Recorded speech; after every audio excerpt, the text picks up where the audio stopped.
Hello दोस्तों, इस video में हम बात करेंगे 23 मार्च 2024 को द हिंदू न्यूज़पेपर में पब्लिश्ड एक आर्टिकल जिसका टाइटल था the partition Muslim exclusion and rights view point.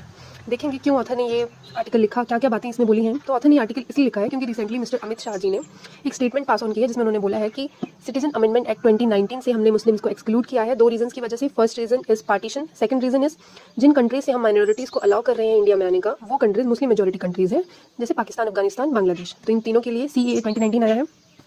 तो अब इसमें ऑथर क्या कह रहे हैं। सबसे पहले तो ऑथर का कहना है कि ये जो आप कह रहे हो कि पार्टीशन आप एक रीजन बता रहे हो, तो ऑथर ने पूरे अपने आर्टिकल में पार्टीशन पे फोकस किया है। पार्टीशन पे फोकस करते हुए वो कहते हैं कि सारे मुस्लिम्स को आप नहीं कह सकते हो, ये जो आप आर्गुमेंट दे रहे हो कि all Muslims are responsible for the partition, ये कंप्लीटली फॉल्स है। ये आर्गुमेंट आपका सही नहीं है क्योंकि पार्टीशन के टाइम पे मुस्लिम्स में मुस्लिम इलाइट्स का जो ग्रुप था वो भी मोस्टली नॉर्थ मुस्लिम इलाइट्स, उन्होंने पार्टीशन को सपोर्ट किया था। और उन्होंने क्यों पार्टीशन को सपोर्ट किया था? क्योंकि उस टाइम पे हिंदू राइट्स प्रोजेक्ट एक हिंदू राष्ट्र का गठन करने जा रहे थे जो कि 1920 से ही एक्टिव था। तो ये चीज़ ने ट्रिगर किया है उन मुस्लिम्स को पार्टीशन को सपोर्ट करने के लिए कि फर्स्ट तो हिंदू राष्ट्र बन रहा था इंडिया में, second already colonial divide and rule policy चलती आ रही थी। तो ये दोनों चीज़ों ने कहीं ना कहीं मुस्लिम इलाइट्स को मजबूर कर दिया पार्टीशन को सपोर्ट करने के लिए। तो ये फर्स्ट रीज़न दिया है ऑथर ने। सेकंड वो कहते हैं कि जो साउथ लीडर थे, most famous south leader Periyar, जिन उनका कंसर्न था कि इंडिया के जो नेशनलिस्ट इलाइट्स हैं वो जेन्युइन फ्रीडम नहीं देंगे साउथ के मार्जिनलाइज्ड और ऑप्रेस्ड पीपल को। तो ये दो रीज़न बताए हैं, दो मेन फैक्टर्स बताए हैं ऑथर ने कि ये दोनों इन्वॉल्व थे पार्टीशन को सपोर्ट करने में। जबकि बात आए all the Muslims of India की, तो all the Muslims of India partition के सपोर्ट में नहीं थे। उन्होंने काफ़ी एग्जाम्पल भी बताए हैं, काफ़ी लोगों के नाम बताए हैं, खान अब्दुल्ला गफर खान, मौलाना अब्दुल कलाम आज़ाद, शेख अब्दुल्ला की। इन सब लोगों ने बहुत लड़ाई की थी, बहुत अपोज किया था कि पार्टीशन नहीं होना चाहिए। इसमें उन्होंने एक एग्जाम्पल भी दिया है कि उस टाइम पे जो मुस्लिम्स थे, जब ये कॉन्सेप्ट बन रहा था कि पाकिस्तान बन रहा है, तो सारे मुस्लिम्स के बीच में, एवरेज मिडिल क्लास मुस्लिम्स के बीच में एक कन्फ्यूजन था, एनॉर्मिटी ऑफ कन्फ्यूजन था कि क्या करना चाहिए, जो न्यू सिचुएशन है इसमें क्या करना चाहिए, पाकिस्तान जाना चाहिए नहीं जाना चाहिए। उस टाइम पे मुस्लिम लीग के जो ग्रुप था वो पूरे मुस्लिम्स को, जो मुस्लिम ऑफिशियल्स थे, उनको कह रहा था कि आप इंडिया छोड़ के जाओ, ये करो। तो बड़ी कन्फ्यूजन वाली स्टेट थी उस टाइम पे। मौलाना अब्दुल कलाम आज़ाद, इनका बहुत इंपॉर्टेंट रोल रहा है। इन्होंने गवर्नमेंट ऑफ इंडिया को पुश किया कि आप सर्कुलर निकालो, बोलो कि जो मुस्लिम्स इंडिया में रहेंगे उनको उनके राइट्स दिए जाएंगे।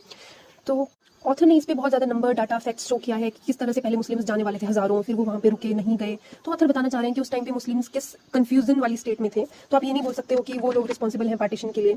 देन नेक्स्ट आर्गुमेंट अपना ऑथर देते हैं, आर्गुमेंट ऑफ परसिक्यूशन। ऑथर कहते हैं कि अगर आप बोल रहे हो कि CAA रिलीजियस माइनॉरिटीज़ के ऊपर जो परसिक्यूशन हो रहा है पाकिस्तान, अफगानिस्तान, बांग्लादेश में, उसकी वजह से आप उन्हें अलाउ कर रहे हो, तो वो ऑथर पॉइंट आउट करते हैं कि परसिक्यूशन सिर्फ रिलीजियस माइनॉरिटीज़ के साथ नहीं हो रहा है, अदर रिलीजियस माइनॉरिटीज़ के साथ ही नहीं हो रहा है। जबकि मुस्लिम जो सेक्ट्स हैं, मुस्लिम रिलीजन के अंदर मुस्लिम सेक्ट्स हैं, जैसे कि अहमदीज़, शिया मुस्लिम्स, इनमें भी बहुत ज़्यादा, ये भी बहुत हाई लेवल पे परसिक्यूशन फेस करते हैं पाकिस्तान के अंदर।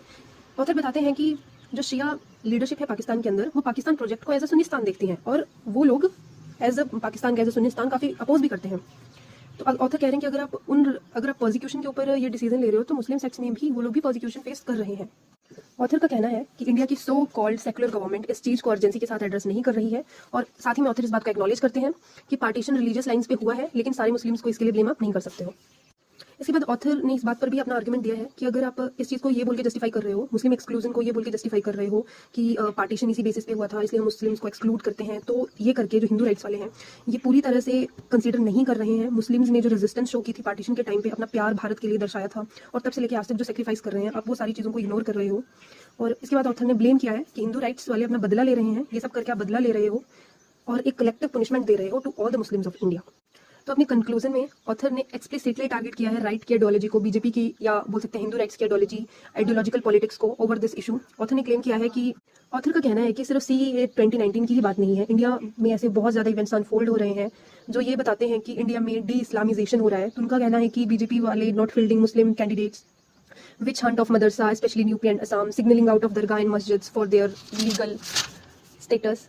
ऑथर का कहना है कि ये जो सारे इवेंट्स अनफोल्ड हो रहे हैं इंडिया में, धीरे धीरे ये डी इस्लामाइजेशन की तरफ बढ़ रहे हैं।